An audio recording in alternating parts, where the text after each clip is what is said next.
Messi ഫുട്ബോളിൽ നിന്നും retire ചെയ്യേണ്ട സമയമായി. കാര്യം ഇത് ശരിയല്ല. ഇതെങ്ങനെ ശരിയാവുന്നു? നിങ്ങളൊന്ന് ആലോചിച്ച് നോക്കിയേ. കുറച്ച് കാലം മുമ്പ് വരേക്കും കക്ക, റൊണാൾഡീനോ എന്ന് പറഞ്ഞിട്ടായിരുന്നു കമ്പാരിസൺ. 1000 മെസ്സിക്ക് കക്ക വരെ എത്തിയായിരുന്നു. അത് കഴിഞ്ഞ് കഴിഞ്ഞപ്പോൾ നമ്മുടെ റൊണാൾഡോ വന്നു. പിന്നീട് അങ്ങോട്ട് അവർ തമ്മിലായിരുന്നു ഒരു വലിയ ഭൂരിപക്ഷം കാലവും ഒരു ഫൈറ്റ് ഉണ്ടായിരുന്നത്, കമ്പാരിസൺ ഉണ്ടായിരുന്നത്. അത് കഴിഞ്ഞ് കഴിഞ്ഞപ്പോൾ ഇപ്പോഴത്തെ പിള്ളേരായിട്ടുള്ള നമ്മുടെ ഹാളൻഡ് ആയിക്കോട്ടെ, ഈ പറയുന്ന പോലെ എംബാപ്പയ്ക്ക് ആയിക്കോട്ടെ, യമാലിനായിക്കോട്ടെ, അങ്ങനെ ആരൊക്കെ തന്നെയാണെന്നുണ്ടെങ്കിൽ ഇപ്പോഴും അവരെ എടുത്തു വെക്കുന്നത് മെസ്സിയുമായിട്ടാണ്.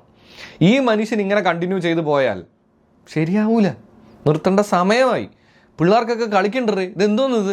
അപ്പോൾ എന്തായാലും ഈ പറയുന്ന പോലെ ഓസ്ട്രിയക്കെതിരെയുള്ള മത്സരത്തെക്കുറിച്ചുള്ള 2 ഗോളുകളെ കുറിച്ചുള്ള ഈ 2026 മെസ്സിയെക്കുറിച്ചുള്ള വീഡിയോ ആണ് നമ്മൾ ചെയ്യാനായിട്ട് പോകുന്നത്. നമ്മുടെ കാര്യപരിപാടികൾ ഇഷ്ടമാണെന്നുണ്ടെങ്കിൽ യൂട്യൂബിൽ ഒന്ന് സബ്സ്ക്രൈബ് ചെയ്ത് നമ്മുടെ കൂടെ കൂടുക എന്ന് ഓർമ്മിപ്പിച്ചുകൊണ്ട് welcome to 80 podcast football club.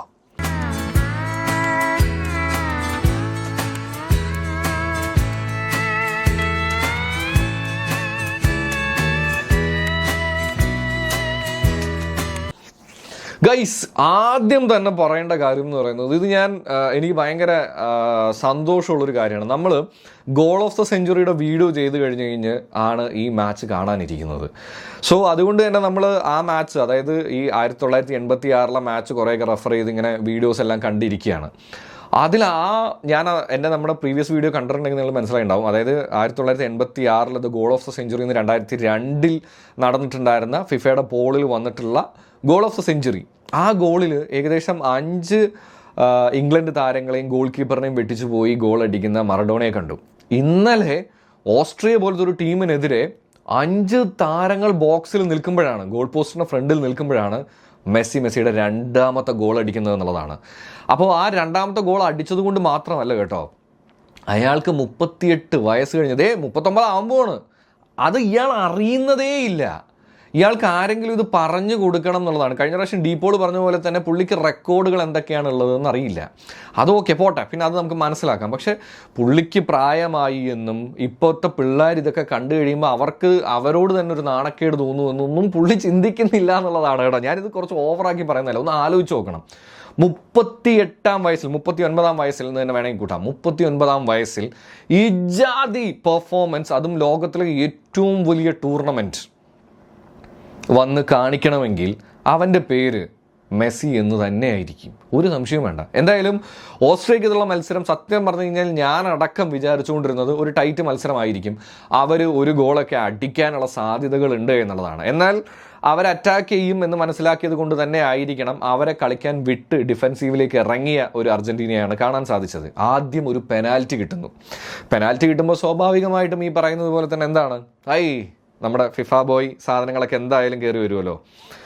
മെസ്സിയെ വിമർശിക്കാൻ ഒരു ചാൻസ് കിട്ടിയിരിക്കുകയാണ്. മെസ്സിക്കാണെന്നുണ്ടെങ്കിൽ ഒരു ഗോൾ അടിക്കുകയാണെന്നുണ്ടെങ്കിൽ ഈ വേൾഡ് കപ്പിൻ്റെ ടൂർണമെൻറ്റിൽ ഏറ്റവും ഗോൾ സ്കോർ ചെയ്തിട്ടുള്ള താരമായി മാറാനുള്ള അവസരമാണ്. അങ്ങനെ പെനാൽറ്റിയിലേക്ക് പോകുന്നു. ആ പെനാൽറ്റി മെസ്സി പുറത്തേക്ക് അടിച്ച് കളയുന്നു എന്ന് പറഞ്ഞാൽ മനഃപൂർവ്വം പുറത്തേക്ക് അടിച്ച് കളഞ്ഞു എന്നല്ല. ഞാനവിടെ വിശ്വസിക്കുന്നത് ഫുട്ബോളിംഗ് ദൈവങ്ങൾ വിചാരിച്ച് കാണും, അങ്ങനെ ഇപ്പോൾ പെനാൽറ്റിയിലൂടെ നീ ആ ടോപ്പ് സ്കോറർ പട്ടികയിലേക്ക് കയറണ്ട, അത് ഇൻ സ്റ്റൈൽ തന്നെ കയറിയാൽ മതി. കുറച്ചധികം നിമിഷങ്ങൾക്കുള്ളിൽ തന്നെ, അതായത് ആ ഫസ്റ്റ് ഹാഫിൻ്റെ വിസിൽ അടി വരുന്നതിന് മുമ്പ് തന്നെ മെസ്സിയുടെ ഒരു എപ്പിക് യൂഷ്വൽ മെസ്സി ഗോൾ പറഞ്ഞു. എൻ്റെ മോനെ, അത് കണ്ട് നിങ്ങൾ ചാടിയിട്ടുണ്ടെങ്കിൽ നിങ്ങളൊരു ബാഴ്സലോണ ആരാധകനാണെന്ന് 110% ഞാൻ പറയാം. അല്ലെ, ഫുട്ബോൾ കണ്ടവർക്ക് എന്തായാലും ആ ഗോൾ കണ്ടു കഴിഞ്ഞപ്പോൾ ഒരു എഫക്റ്റ് ഉണ്ടായിട്ടുണ്ടാകും. പക്ഷേ നിങ്ങളൊരു ബാഴ്സ ആരാധകനാണെന്നുണ്ടെങ്കിൽ ആ ഗോളിനൊരു വലിയ പ്രത്യേകതയുണ്ട്. എന്ന് വെച്ച് കഴിഞ്ഞാൽ എൽ ക്ലാസിക്കോയിലായിക്കോട്ടെ, ലാ ലീഗയിലായിക്കോട്ടെ, മെസ്സിയുടെ ഈ ബോക്സിലേക്കുള്ള ഒരു റണ്ണും അവിടെ നിന്ന് ഈ പറയുന്ന പോലെ പോസ്റ്റിൻ്റെ കോർണറിലേക്കുള്ളൊരു ഗോളും, അത് ഒരു യൂഷ്വൽ മെസ്സി തിങ്ങാണ്. ആ ഗോളാണ് ഒന്നാമതായിട്ട് വന്നത്. അപ്പോൾ നമ്മൾ വിചാരിച്ചു അങ്ങനെ എന്താണ് ഈ പറയുന്ന പോലെ തന്നെ വേൾഡ് കപ്പ് ടൂർണമെൻറ്റിൽ ഗോൾ അടിച്ചവൻ്റെ പട്ടികയിൽ ഒന്നാമതേക്ക് മെസ്സി വന്ന് കയറുകയാണ്. അങ്ങനെ അത് മാത്രമല്ല, ഏറ്റവും കൂടുതൽ വിന്നുകൾ അതോടെ സംഭവിക്കാനായിട്ട് പോവുകയാണ്. ഏറ്റവും കൂടുതൽ പെനാൽറ്റി അടിച്ചതാരവും ഏറ്റവും പെനാൽറ്റി പുറത്തേക്ക് അടിച്ച് കളഞ്ഞതാരവും മെസ്സിയായി മാറുകയാണ്. കൺവേർട്ട് ചെയ്യാൻ പറ്റാത്തതാരവും മെസ്സിയായി മാറുകയാണ്. അതിനേക്കാളും ഒക്കെ ഉപരിയായിട്ടുള്ളൊരു കാര്യം എന്ന് പറയുന്നത്, എനിക്ക് തോന്നുന്നു അർജന്റീനയ്ക്ക് വേണ്ടിയിട്ട് ഏറ്റവും പ്രായം കുറഞ്ഞ ഗോൾ സ്കോററും മെസ്സിയാണ്. ഏറ്റവും കൂടുതൽ പ്രായം കൂടിയ ഗോൾ സ്കോററും മെസ്സിയാണ്. എനിക്ക് അതിൽ ചെറിയൊരു ഡൗട്ടുണ്ട്, പക്ഷെ എന്നാലും ആണെന്നാണ് എൻ്റെ വിശ്വാസം. ഞാനിങ്ങനെ കമൻട്രിയിൽ എവിടെയോ അത് പറയുന്നത് കേട്ടു. ആൻഡ് ഇതിൽ വളരെ സന്തോഷമുള്ളൊരു കാര്യം എന്താണെന്ന് വെച്ച് കഴിഞ്ഞാൽ 80 മിനിറ്റ് വരേക്കും ഇങ്ങനെ ഓസ്ട്രിയ പല സമയവും അർജൻറ്റീനയെ ബ്രേക്ക് ചെയ്ത് പോകാൻ ശ്രമിക്കുന്നു. അർജൻറ്റീനയുടെ ഡിഫൻസ് നല്ല കട്ടയ്ക്ക് നിന്ന് എല്ലാ മൂവുകളും സ്റ്റോപ്പ് ചെയ്യുന്നു, പറ്റാവുന്ന സ്ഥലങ്ങളിലെല്ലാം കൗണ്ടർ ചെയ്യുന്നു. 80 മിനിറ്റ് വരേക്കും കളി പോയി കഴിഞ്ഞപ്പോൾ നമ്മളെല്ലാവരും ബഹുഭൂരിപക്ഷം ആൾക്കാരും വിചാരിച്ചു കാണും ഈ മത്സരം എന്താവാൻ പോവാണ്, ഈ 1-0 ഒരു ഗോളിൻ്റെ ഇതിലങ്ങ് തീരാൻ പോവാണ്. അപ്പം കുറച്ച് ഹെയ്റ്റ് വാച്ചുകൾ എന്തായാലും നടക്കുന്നുണ്ടാവില്ല, കാരണം എങ്ങനെയെങ്കിലും ഒന്ന് അർജൻറ്റീന തോറ്റിരുന്നെങ്കിൽ എന്ന് ആഗ്രഹിക്കുന്ന കുറേ പേരുണ്ട്. അവർ പോലും വിചാരിച്ച് കാണില്ല, എന്തിന് അവരൊന്നും വേണ്ട, ഫാൻസ് പോലും വിചാരിച്ച് കാണില്ല ഈ പറയുന്നത് പോലെ തന്നെ കളി അവസാനിക്കാൻ ഏതാനും നിമിഷങ്ങൾ മാത്രം ബാക്കി നിൽക്കെ ഓസ്ട്രിയയുടെ 5 താരങ്ങൾ ഇങ്ങനെ ഫ്രണ്ടിൽ നിൽക്കുമ്പോൾ ആ ഒരു ഗോൾ വന്ന് വീഴുന്നുള്ളൂ. ആ ഗോളിൻ്റെ വഴി ശരിക്കും നോക്കുകയാണെന്നുണ്ടെങ്കിൽ അവിടെയും മെസ്സി ഹൂലിയൻ ആൽവാരസിന് പന്ത് കൊടുക്കുന്നു. ഹൂലിയൻ ആൽവാരസിന് നല്ലൊരു 1-ാം തരം ഓപ്പർച്യൂണിറ്റിയാണ്. ബോക്സിലേക്ക് കടക്കുന്നു, ഷോട്ട് എടുക്കുന്നു, ഗോൾ കീപ്പർ തട്ടി നേരെ വീണ്ടും അതൊരു അർജൻറ്റീന താരത്തേക്ക് പോകുന്നു. അവിടെ നിന്ന് അത് മെസ്സിയുടെ കാലിലേക്ക് എത്തുന്നു. മെസ്സി ഓടുന്നു, ആദ്യം ഷോട്ട് എടുക്കുന്നു, അത് പോകുന്നില്ല. രണ്ടാമത് പുള്ളി എടുക്കുന്നത് ഓസ്ട്രിയ താരങ്ങളെ മുഴുവൻ, നിങ്ങൾ ആ ഒരു വീഡിയോ കണ്ടിട്ടുണ്ടെങ്കിൽ നിങ്ങൾക്ക് അറിയാം, അവരെല്ലാം ഗ്രൗണ്ടിലേക്ക് നിലം പൊത്തി വീഴുകയാണ് വിഷമം കാരണം. അജാതി ഗോളല്ലേ അടിച്ചത്.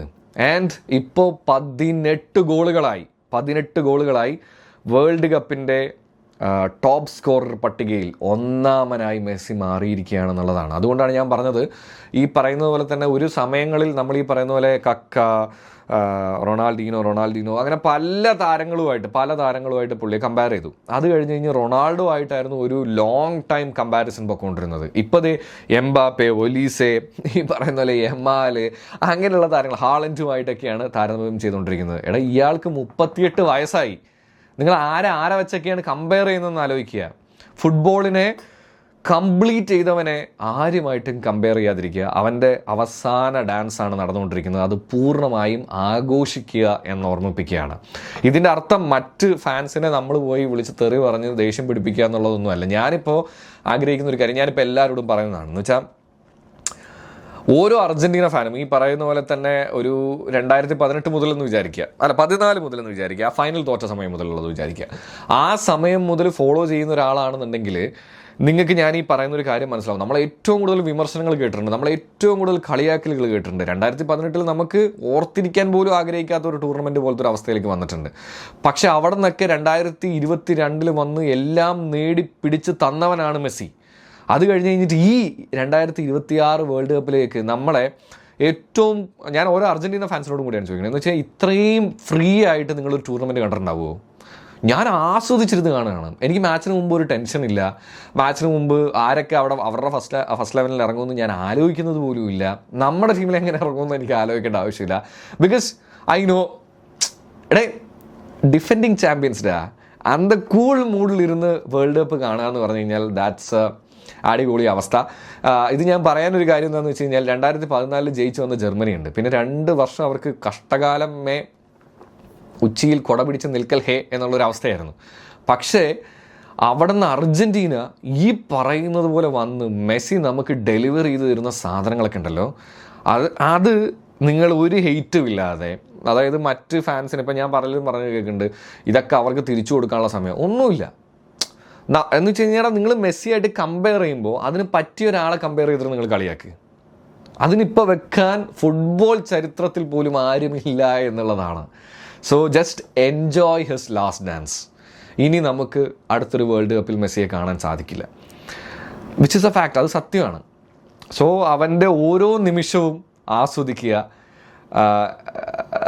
ആ പെനാൽറ്റി മിസ്സായപ്പോൾ ഒരുപാട് പേരിങ്ങനെ തലതാത്തിയിരിക്കുന്നുണ്ടായിരുന്നു. പക്ഷേ അപ്പോഴും സ്റ്റേഡിയത്തിൻ്റെ ഒരു ഭാഗത്തുനിന്ന് മേസി മേസി എന്ന് പറഞ്ഞിട്ടുള്ളൊരു വിളി വരുന്നുണ്ട്.